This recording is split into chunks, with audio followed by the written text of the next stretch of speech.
सुप्रभात मेरे प्यारे बच्चों, आज मैं आपके समक्ष अपनी एक नई वीडियो के साथ पुनः उपस्थित हुआ हूँ। आपने मेरे पिछले वीडियो में कैदी और कोकिला कविता के उस भाग का अध्ययन किया था जिसमें कवि माखनलाल चतुर्वेदी ने हमारे देश में हो रहे अंग्रेजों के अत्याचार का मार्मिक वर्णन प्रस्तुत किया था।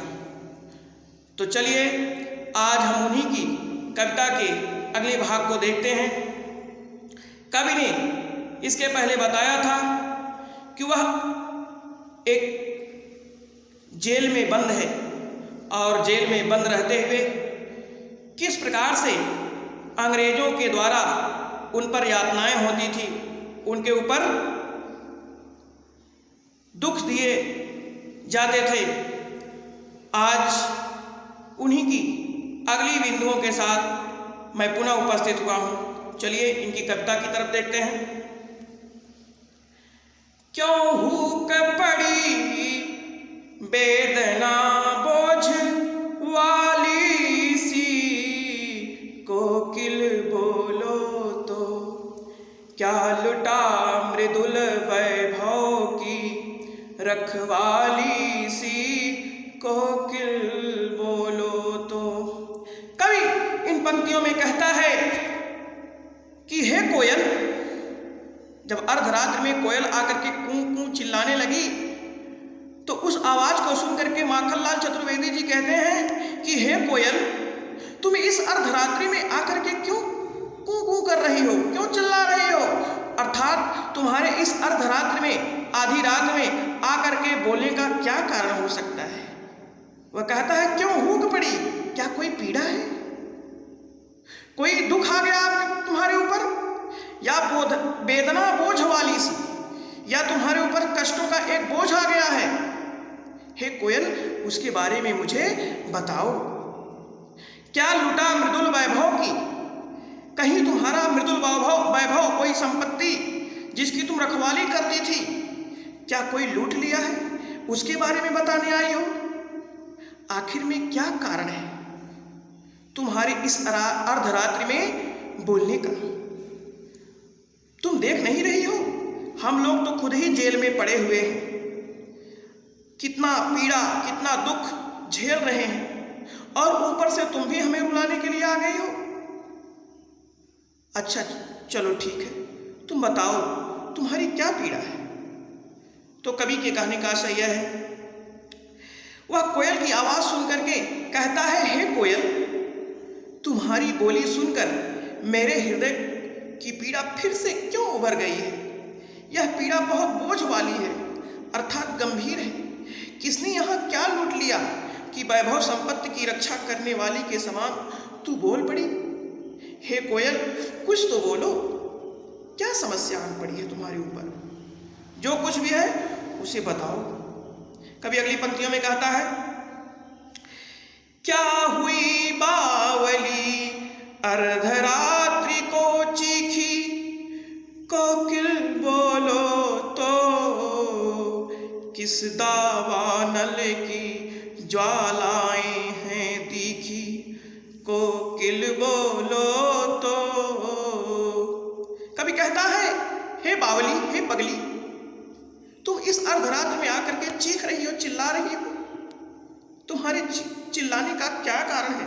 हे कोयल, कुछ तो बोलो, कहीं तुमने किस दावानल की ज्वालाएं हैं देखी, कहीं तुमने किसी दावानल की अग्नि ज्वालाओं को तो नहीं देखा है जिसके कारण तुम अर्धरात्रि में चिल्ला रही हो, बोल रही हो? देखिए, 3 प्रकार की अग्नियां होती हैं। एक होती है जठराग्नि, एक होती है बड़वाग्नि, एक होती है दावाग्नि। जठराग्नि हमारे पेट में पाई जाती है। जब हमको भूख लगती है, देखिए हमारे पेट में जलन पैदा हो जाती है, अगर हम कुछ नहीं खाते तो वो जठराग्नि भोजन को जला करके भस्म करती जाती है।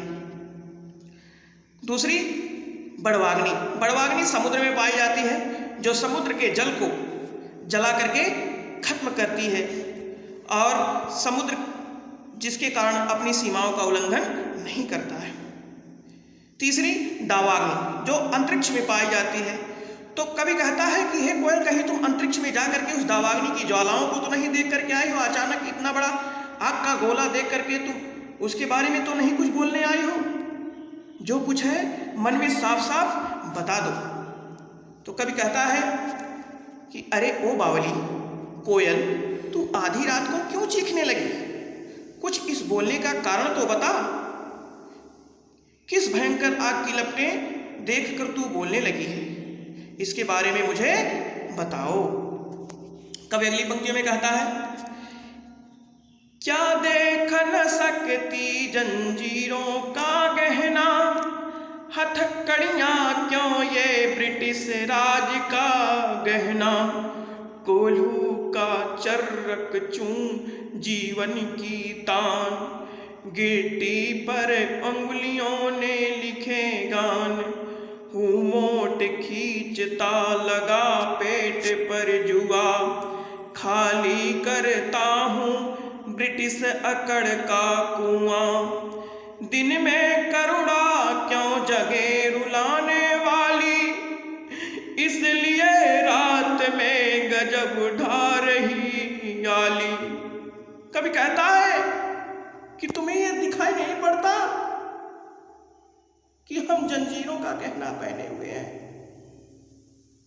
मेरे शरीर पर अंग्रेजों की दास्ता की जंजीरें जकड़ी हुई हैं, ये तुम्हें दिखाई नहीं पड़ता? हथकड़ियां क्यों? ये हथकड़ियां नहीं है, ये तो ब्रिटिश राज का गहना है। अंग्रेजों ने हमारे ऊपर ये जो अधिकार जमाया है, लेकिन मैं ये हथकड़ियां नहीं मानता, मैं तो इसे एक गहना मानता हूं जो देश की आजादी में काम आई। हे कोयल, कोल्हू का चर्रक चूं जीवन की तान, अब केवल कोल्हू की नहीं, धीरे धीरे इसे गति जीवन की नैया चल रही है। अब यही केवल जीवन की तान बची हुई है, केवल कोल्हू का चर्रक चूं ही हमारे जीवन की तान रह गई है, गीत रह गई है। और गिट्टी पर अंगुलियों ने लिखे गान, और गिट्टी तोड़ते तोड़ते इस जेल में मानो हमने अपने अंगुलियों पर गीत लिख दिए हैं देशभक्ति के।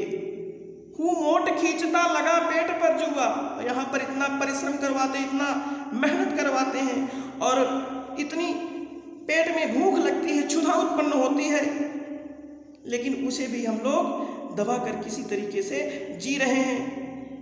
खाली करता हूँ ब्रिटिश अकड़ का कुआं, केवल किस लिए? क्योंकि हम लोग ब्रिटिश अकड़ का कुआं, जो अंग्रेजों की अकड़ है, अहंकार है, उस कुएं से उस अहंकार रूपी जल को निकाल रहे हैं। यानी अंग्रेजों की मादकता को नष्ट करने का यहाँ पर जेल में रह करके प्रयास कर रहे हैं, जिससे वे इस देश को छोड़ करके चले जाएं। और दिन में करुणा क्यों जगे रुलाने वाली, तुम दिन में तो एक बार भी नहीं हमारा हाल चाल पूछने आती हो, और इस अर्धरात्रि में इस प्रकार से रुलाने आई हो, दुख देने आई हो, आखिर में क्यों? इसलिए रात में गजब ढा रही आली। हे सखी, हे कोयल, क्यों गजब ढा रही हो हमारे ऊपर? क्यों इतना दुख दे रही हो? इतना पीड़ा मत दो, जो कुछ भी है साफ साफ बता दो, अब हमसे रहा नहीं जाता। कभी कहता है, हे कोयल, क्या तुम्हें मेरे शरीर पर पड़े जंजीरों के गहने नहीं दिखाई देते? ये हथकड़ियां नहीं है, अरे यही तो अंग्रेजी शासन के आभूषण हैं, गहने हैं। कोल्हू चलाने से निकली चर्रकचों की आवाज ही अब हमारे जीवन की तान बन गई है। गिट्टी तोड़ते तोड़ते अंगुलियों ने उन पर अपने गीत लिख दिए हैं। जेल के कुओं में पानी खींचते वाले मोट भी पेट पर जुआ बांधकर हम ही चलाते हैं, और अंग्रेजों के शासन की अकड़ से भरे जलकूपों को खाली करते हैं, अर्थात उनकी सत्ता को कमजोर बनाते हैं। तो कभी कहता है कि हे कोयल, जो कुछ है तुम्हारे मन में वह सब कुछ प्रकट कर दो।